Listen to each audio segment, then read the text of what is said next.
룻기 강의 5번째 시간입니다. 룻과 보아스의 섭리적인 만남이라는 제목으로 말씀을 생각하겠습니다. 드디어 룻과 보아스의 만남이 하나님의 섭리 가운데서 이루어지게 됩니다. 4절에 보면 마침 보아스가 베들레헴에서부터 와서 베는 자들에게 이르되 라고 했습니다. 여기 보면 마침이라는 말이 나옵니다. 3절에서 룻이 우연히 보아스의 밭에 갔다고 했는데 룻의 입장에서는 우연히 간 것 같고 세상적인 관점에서는 정말 그저 우연히 일어난 일인 것 같지만 그 속에는 하나님의 주권적인 개입과 간섭과 섭리가 있었다라고 살펴보았습니다. 4절에서도 마침 그때 보아스가 밭에 왔다라고 했는데 이 말도 역시 똑같은 의미를 가지고 있는 말이라고 할 수 있습니다. 보아스가 그저 우연히 그때 밭에 온 것이 아니고 때마침 기가 막힌 타이밍에 우연히 자기 밭에 온 것이 아니라 그것은 다 하나님의 섭리 안에서 이루어진 일이라는 것을 말하고 있는 것입니다. 참 신기하지 않습니까? 이렇게 우연히 일어나는 일들이라고 생각되는 많은 일들이 사실은 하나님의 계획과 작정과 섭리 안에서 이루어지고 있다는 사실이 정말로 오묘하고 신기한 일이 아니겠습니까? 그러한 사실을 알고 나면은 모든 일들을 그저 아무 의미 없이 쉽게 넘겨버리지는 못할 것입니다. 그 속에서 하나님의 뜻을 찾으려고 하고 또 하나님의 섭리를 발견하려고 애를 쓰게 될 것입니다. 하나님께서 왜 나에게 이런 일들을 허락해 주셨을까? 왜 하필 지금 이 순간에 나에게 이러한 일들이 일어나는 것일까? 라는 것을 곰곰이 생각해 보면서 하나님의 뜻을 묵상하게 될 것입니다.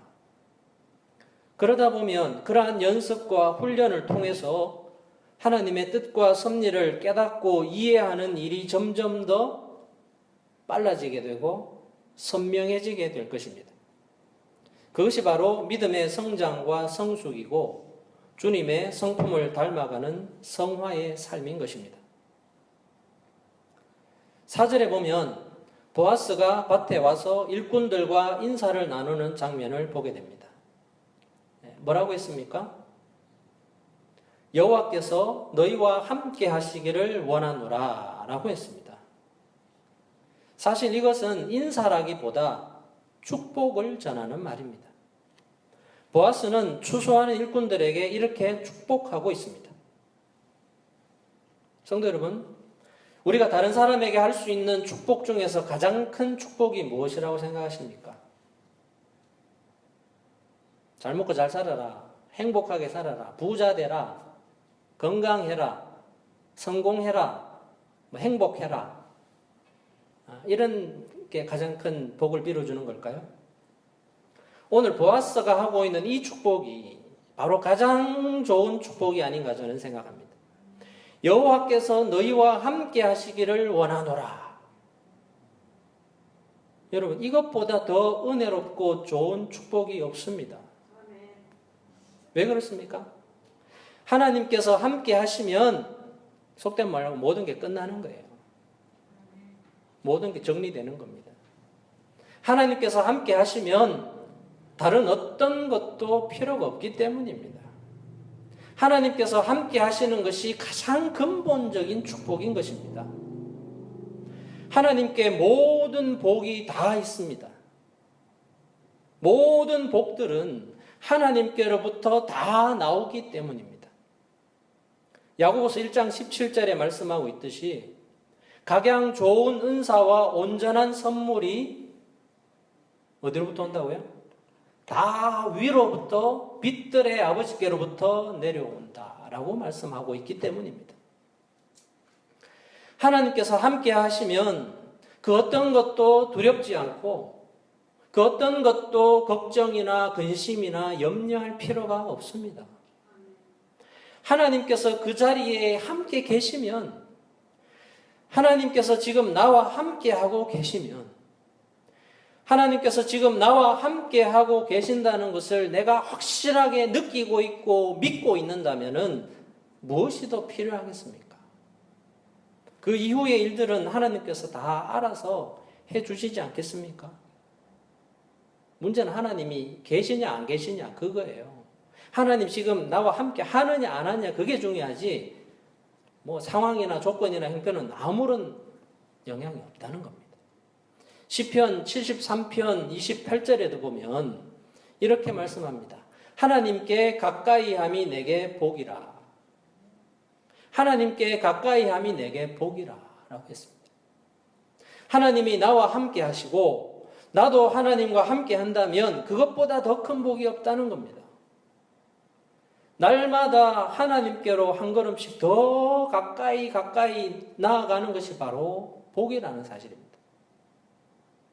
반대로 하나님께로부터 점점 더 멀어져 가는 것은 화인 것입니다. 뭐 다른 게 화가 아니고, 물질에 있어서 점점 더 가난해지는 것이 화가 아니고, 건강이 좀 약해지는 것이 화가 아니고, 고난과 환난이 연속된 삶이 화가 아니라 하나님이 나와 함께 하신다는 것을 깨닫는 면에 있어서 점점 내가 감각이 무뎌지고 하나님께로부터 거리가 점점 더 멀어져 가는 것이 가장 큰 화이고 재앙인 것입니다. 사랑하는 성도 여러분, 여러분은 하나님께로 점점 더 가까이 나아가는 은혜가 있기를 바랍니다. 아멘. 세상의 죄와 유혹으로부터는 점점 더 멀어지고 하나님께로는 한 걸음 한 걸음씩 더 가까이 나아가는 은혜가 있기를 바랍니다. 하나님이 함께 하시면 승리는 우리 것입니다. 하나님이 함께 하시면 우리에게는 세상이 결코 줄 수 없는 평강이 있습니다. 하나님이 함께 하시면 모든 문제 해결이 있습니다. 하나님이 함께 하시면 내가 어떤 형편에 있든지 내가 어떤 상황에 있든지 간에 내 안에 기쁨이 있고 감사가 있고 평화가 있고 참된 안식이 있는 거예요. 여러분, 상황이 중요한 게 아닙니다. 조건이 중요한 게 아니에요. 여러분도 다른 성도들에게 이렇게 축복하시기를 바랍니다. 권사님, 집사님, 하나님이 항상 함께 하시기를 원합니다. 하나님이 항상 함께 하신다는 것을 깨닫고 사시기를 바랍니다. 하나님이 언제 어디서나 항상 나와 함께 하고 계신다는 것을 잊지 말고 순간순간마다 인식하고 사시기를 바랍니다. 라고 서로 축복하시기를 바랍니다. 지금 한번 해보세요. 옆에 분들한테 이렇게 축복하십시오. 이렇게 얘기도 안 했는데 막 미리 하시네. 한 번 더 하겠습니다. 하나님이 항상 함께 하시기를 원합니다. 그게 서로 인사가 되고 그게 축복을 나누는 거예요. 보아스가 일꾼들에게 이렇게 축복을 했더니 일꾼들은 어떻게 답을 하고 있습니까? 4절 마지막에 보면 여호와께서 당신에게 복 주시기를 원하나이다 라고 했습니다. 여러분, 얼마나 아름다운 모습입니까? 가는 말도 은혜롭고 오는 말도 은혜롭습니다.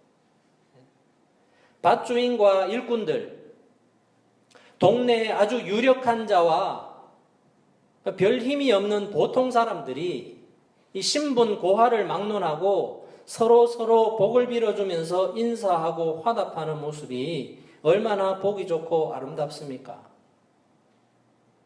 여러분, 성도 간의 교제가 이래야 되지 않겠습니까? 신분 고하를 막론하고 사회적인 위치를 떠나서 물질적인 차이를 떠나서 어떤 학력 수준의 차이를 떠나서 문화적인 수준의 차이를 떠나서 어떤 인간적인 조건의 차이를 떠나서 예수 그리스도 안에서 차별 없이 평등하게 누리는 참된 교제가 진정한 성도의 교제가 아니겠습니까? 끼리끼리가 아니고 나는 급이 다르다. 어떻게 저 사람과 내가 같이 어울릴 수 있냐.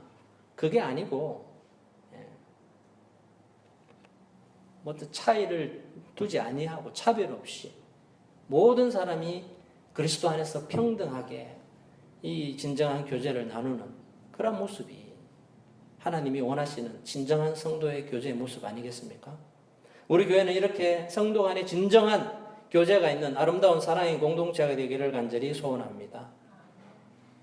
5절에 보면 보아스가 자기 밭에 도착한 다음에 추수하는 일꾼들을 관리하는 사환에게 묻습니다. 이는 네 소녀냐? 라고 물어봅니다. 보아스의 눈에 룻이 띄었던 것 같습니다. 처음 보는 낯선 사람이라서 그랬을 수도 있고 아니면 일하는 모습이 좀 남달라 보였을 수도 있었을 것입니다. 어쨌든 보아스의 눈에 룻이 관심 있게 들어와서 그녀가 누군지를 물어본 것입니다. 그랬더니 사환이 대답하기를 6절에서 이는 나오미와 함께 모압 지방에서 돌아온 모압 소녀다라고 했습니다. 그리고 계속해서 7절에서 말하기를 그의 말이 나로 베는 자를 따라 단 사이에서 이삭을 죽게 하소서 하였고 아침부터 와서는 잠시 집에서 쉰 외에 지금까지 계속하는 중이니이다 라고 했습니다.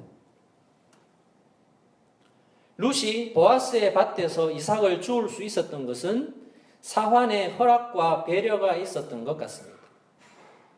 그리고 사환이 그렇게 호의적인 태도를 가지고 허락을 해주었고 보아스에게도 지금 아주 좋게 말하고 있는 것을 보면 베들레헴 성읍에 이미 룻에 대한 이야기가 널리 퍼져 있었던 것 같습니다. 시어머니를 향한 효성이 지극하고 이방 여인임에도 불구하고 하나님을 믿는 신앙이 아주 투철한 여인이라는 것이 베들레헴 성읍 사람들에게 이미 알려져서 인정을 받고 있었던 것으로 생각이 됩니다. 소문이 나지 않았겠습니까? 7절에 보면 룻은 아침부터 일찍 밭에 와서 열심히 일하고 있었던 것을 알 수 있습니다. 시어머니 나오미를 복양해야 되고 가정의 생계를 책임져야 하기 때문에 잠시도 쉬지 않고 이삭을 주우면서 열심히 일하고 있었던 것입니다. 참으로 성실한 모습입니다. 누가 보든 안 보든 상관없이 자기 일을 열심히 하는 모습이 바로 부지런하고 성실한 모습이죠. 룻이 그렇게 열심히 일하는 모습이 보아스의 눈에도 금방 띄었던 것으로 보입니다. 8절에 보면 보아스가 룻에게 이르되 내 딸아 들으라 이삭을 주우러 다른 밭으로 가지 말며 여기서 떠나지 말고 나의 소녀들과 함께 있으라 라고 했습니다. 여러분 보아스는 룻에게 내 딸아 라고 했습니다. 이렇게 말하는 것을 보면 보아스의 나이가 꽤 많았던 것으로 보입니다. 젊은 룻에게 딸이라고 부를 정도로 상대적으로 나이가 많은 사람이었던 것을 알 수 있습니다. 보아스는 룻에게 마치 아버지가 딸에게 말하듯이 권면을 하고 있는 것입니다. 성도 여러분, 보아스가 지금 룻에게 하고 있는 이 말을 여러분 마음에 잘 새겨서 들으시기를 바랍니다.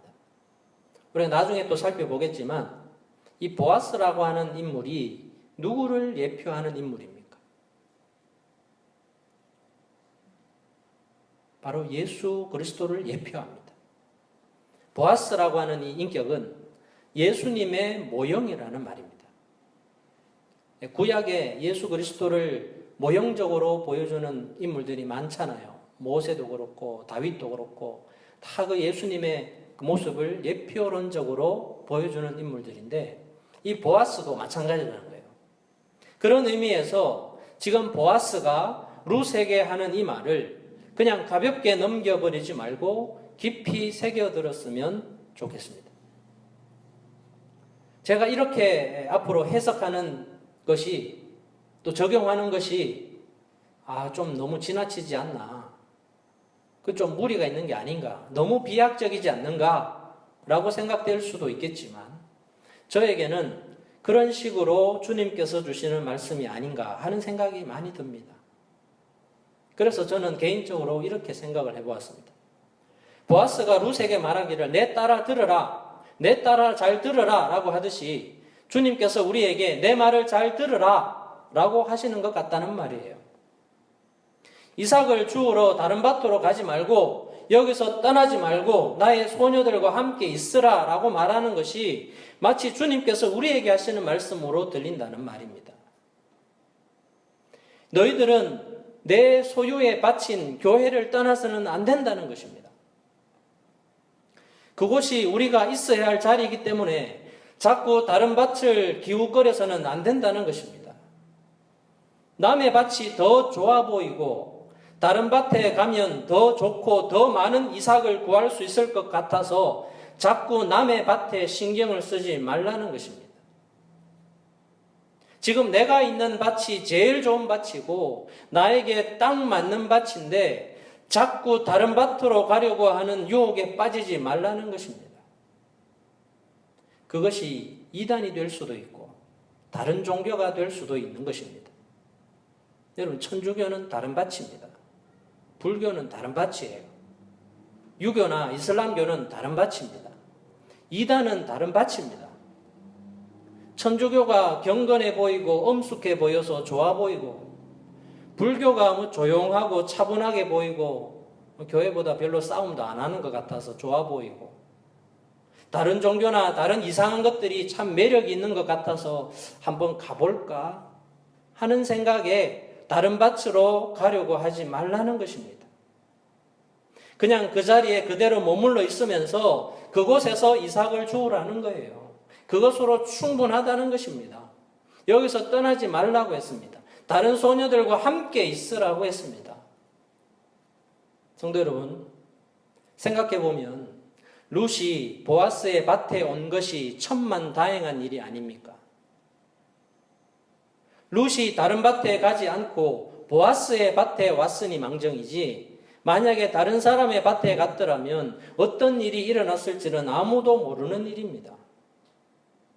주인을 잘못 만나서 쫓겨났을 수도 있고 문전박대를 받았을 수도 있고 이삭 줍는 것을 허락을 받기는 받았지만 일하면서 심한 멸시와 천대를 당했을 수도 있지 않았겠습니까?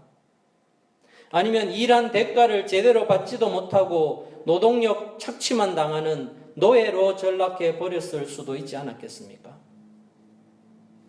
여인의 몸으로, 그것도 이방 여인의 몸으로 낯선 이방 땅에서 홀로 밖에 나가서 일한다는 것이 얼마나 힘들고 위험할 수 있는 상황이었겠습니까? 그런데 천만다행으로 엘리멜렉의 친족인 보아스의 밭에서 이삭을 줍게 되었으니까 얼마나 다행스러운 일입니까? 그것은 전적으로 하나님의 인도하심이었습니다. 하나님의 간섭하심이었습니다. 이렇게 하나님께서 룻을 보아스의 밭으로 인도해 주셨는데 룻이 어디를 가겠습니까? 절대로 다른 곳으로 가면 안 되는 것입니다. 그래서 하나님은 지금 보아스를 통해서 룻에게 다른 밭으로 가지 말라고 말씀하고 계시는 거예요. 다른 곳으로 가지 말고 여기를 떠나지 말고 이곳에서만 이삭을 주우라고 말씀하고 있는 것입니다. 이곳이 너에게 가장 안전한 곳이다. 다른 곳으로 가면 큰일을 당할지도 모른다. 다른 밭으로 가면 위험하다. 그러니 다른 밭으로 갈 생각하지 말고 계속해서 여기 머물면서 이삭을 주우라고 하는 것입니다. 사랑하는 성도 여러분, 이 말씀을 주님의 음성으로 듣기를 바랍니다. 나를 떠나지 말고 내 품을 떠나지 말고 내 소유에 바친 교회를 떠나지 말라라는 음성으로 들으시기를 바랍니다. 내 안에 있어야 이삭을 얻을 수 있다. 내 밭에 있어야 먹을 양식이 있다. 내 밭에 계속해서 머물러야 안전하게 살 수 있고 생명을 보존할 수 있다라는 주님의 음성으로 들으시기를 바랍니다. 밖으로 나가면 죽을 수도 있다. 다른 밭으로 가면 큰 봉변을 당할 수도 있고 자칫하면 생명의 위험을 당할 수도 있다라는 경고의 음성으로 들으시기를 바랍니다. 보아스는 룻에게 이렇게 다른 밭으로 가지 말고 여기를 떠나지 말라고 하면서 계속해서 호의를 베푸는 모습을 보게 됩니다. 룻에게 베푸는 보아스의 은혜의 모습이죠. 보아스는 소년들에게 룻을 건드리지 말라고 명령해 놓았다고 했습니다. 그리고 일하다가 목이 마르거든 그릇에 가서 소년들이 길어온 물을 마시라고 했습니다. 소년들이 룻을 괴롭히거나 찝쩍거리지 못하도록 조치를 해두었다는 것이고, 밭에서 하루 종일 일해야 하는 일꾼들에게 있어서 가장 필요한 것은 물이기 때문에 마실 물을 힘들어서 길어서 준비해 놓았는데, 그 귀한 물을 룻이 목마를 때는 언제든지 마실 수 있도록 해 놓았다는 거예요. 물이 구하기 얼마나 힘듭니까? 그것도 멀리 떨어져 있는 밭에서 하루 종일 일해야 되는 일꾼들, 목마르면 물을 마셔야 되는데, 그 물을 준비하기 위해서 성읍에서 물을 길러서 소년들이 길어 갔단 말이에요. 얼마나 귀한 물입니까? 근데 룻이 하나도 자기는 떠온 것도 없고 수고도 안 했는데, 너 목마르거든 언제든지 가서 마시라고. 네. 얼마나 큰 호의입니까? 지금 보아스가 룻에게 얼마나 큰 자비와 은혜를 베풀고 있습니까? 그랬더니 룻이 어떻게 반응을 하고 있습니까? 10절에 보면 룻이 땅에 엎드려 절하면서 감사의 표현을 하고 있습니다. 룻이 보아스에게 말하기를, 나는 이방 여인이오늘 당신이 어찌하여 내게 은혜를 베푸시며 나를 돌아보시나이까? 라고 했습니다. 룻 입장에서는 자신이 보아스로부터 이렇게 넘치는 호의와 은혜를 받을 만한 아무런 조건이나 자격이 없는 것 같은데, 정말 분에 넘치는 대접과 은혜를 받고 있는 것이 그저 감사할 따름인 것입니다. 성도 여러분, 주님과 우리의 관계가 바로 이러하지 않습니까? 주님께서는 받을 만한 아무런 자격이 없는 우리에게 아무런 조건 없이 많은 은혜를 베풀어 주시지 않았습니까? 주님 편에서 일방적으로 베풀어 주시는 호의인 것입니다. 그래서 그것을 은혜라고 하는 거예요. 받을 만한 자격이 없는 사람에게 일방적으로 거저 주시는 것이 은혜인 것입니다. 구원을 비롯해서 우리에게 주신 모든 것이 다 하나님의 은혜인 것입니다. 룻의 고백처럼 우리는 보잘것없고 하찮은 이방 사람들인데 주님께서 어찌하여 우리에게 이러한 은혜를 베푸시고 돌아보시나이까? 라고 고백할 수 없는 것입니다. 정말로 주님 앞에 무릎을 꿇고 엎드려 절하면서 주님께 감사의 표현을 할 수밖에 없는 저와 여러분들 아닙니까? 우리가 하나님 앞에 받을 자격과 공로나 업적이 있어서 받은 거 아니지 않습니까?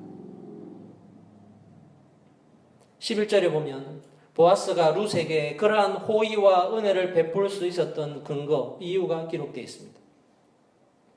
내 남편이 죽은 후로 내가 시모에게 행한 모든 것과 내 부모와 고국을 떠나 전에 알지 못하던 백성에게로 온 일이 내게 분명히 들렸느니라 라고 했습니다.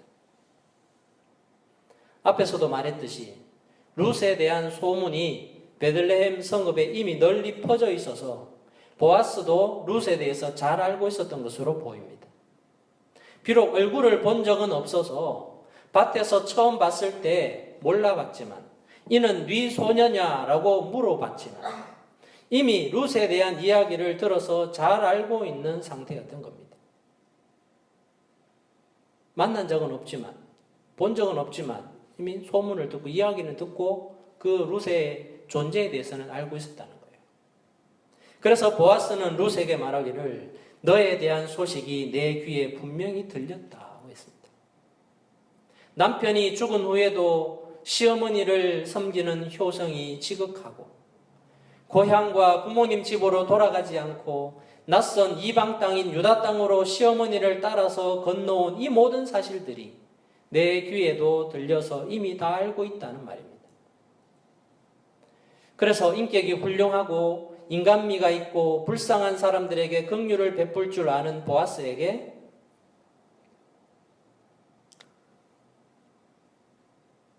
룻의 그 모든 행동들이 마음에 들 수밖에 없었던 것이죠.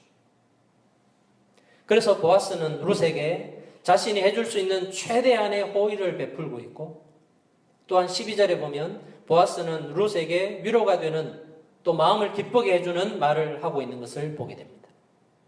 여호와께서 내 행한 일을 보응하시기를 원하며 이스라엘의 하나님 여호와께서 그 날개 아래 보호를 받으러 온 내게 온전한 상 주시기를 원하노라 라고 했습니다. 그때 룻은 13절에서 자신에게 위로를 주고 마음을 기쁘게 하는 말씀을 주고 있는 보아스에게 존경과 감사의 표현을 하고 있는 것을 보게 됩니다. 그렇습니다. 보아스는 진심으로 룻을 축복하고 있습니다. 룻은 하나님께로부터 은혜를 받을 만한 여인이고 상급을 받을 만한 여인이라는 것을 알고 여호와 하나님의 이름으로 축복을 빌어주고 있습니다.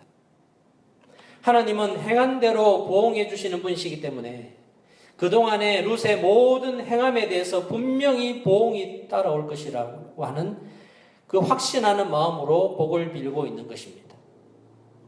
그리고 룻은 하나님의 날개 아래서 보호를 받기 위해서 고향을 버리고 유다 땅으로 온 것이기 때문에 그러한 룻에게 하나님은 분명히 온전한 상을 주실 것이라는 확신을 가지고 복을 빌고 있는 것입니다. 사랑하는 성도 여러분, 오늘 우리는 이 룻과 보아스의 섭리적인 만남에 대해서 말씀을 잠시 생각해 보았습니다. 룻과 보아스 이 두 사람의 만남은 앞으로 이 두 사람의 인생이 어떻게 전개될 것인가를 참 궁금하게 만들고 있습니다. 앞으로 계속해서 말씀을 살펴보면서 하나님의 역사하심을 보게 될 것입니다. 사랑하는 성도 여러분, 여러분의 삶에 하나님께서 항상 함께 하시기를 간절히 축원합니다. 하나님께서 항상 함께 하시는 것이 복 중에 가장 큰 복이라는 사실을 믿으시기를 바랍니다. 나도 그 하나님을 떠나지 않고 항상 함께하는 삶이 가장 복된 삶이라는 것을 믿으시기를 바랍니다. 매 순간 나와 함께 하시고 내가 어디에 있든지 무엇을 하든지 어떤 형편에 있든지 간에 변함없이 동행하시고 함께 하시는 그 임마누엘의 하나님을 내 편에서도 항상 느끼고 체험하면서 사는 영적으로 민감하게 깨어있는 여러분들이 되시기를 바랍니다. 하나님은 한순간도 여러분들을 떠나지 않습니다. 함께 하시고 계시는데 문제는 나한테 있는 거예요. 내가 그걸 모르는 거예요. 깨닫지를 못하는 거예요. 그것을 망각하고 삽니다. 착각하고 사는 거예요. 하나님 나를 떠났다고, 하나님은 나와 함께 하지 않는다고, 하나님 나를 도와주지 않고 있다고 그렇게 내가 생각을 해버리는 게 문제죠. 문제는 우리에게 있지 하나님 편에는 아무런 문제 없습니다. 여러분, 다른 밭으로 갈 생각하지 말고 지금 내가 있는 밭에서 열심히 일하고 무슨 일이 있어도 교회를 떠나지 않고 하나님의 은혜의 울타리를 벗어나지 않고 그 속에 머물면서 살아가는 은혜가 있기를 바랍니다. 그리고 순간순간마다 베풀어 주시는 하나님의 은혜에 대해서 감사의 표현을 하면서 살아가는 여러분들 되시기를 바랍니다. 받을 만한 아무런 자격도 없는 나 같은 죄인에게 어찌하여 당신께서 이렇게 은혜를 베풀어 주시고 나를 돌아보시나이까? 웬 은혜요, 웬 사랑입니까? 라고 하는 이 감사의 고백이 여러분들의 입에서 날마다 고백되어 주시기를 주님의 이름으로 간절히 축원합니다. 기도하겠습니다.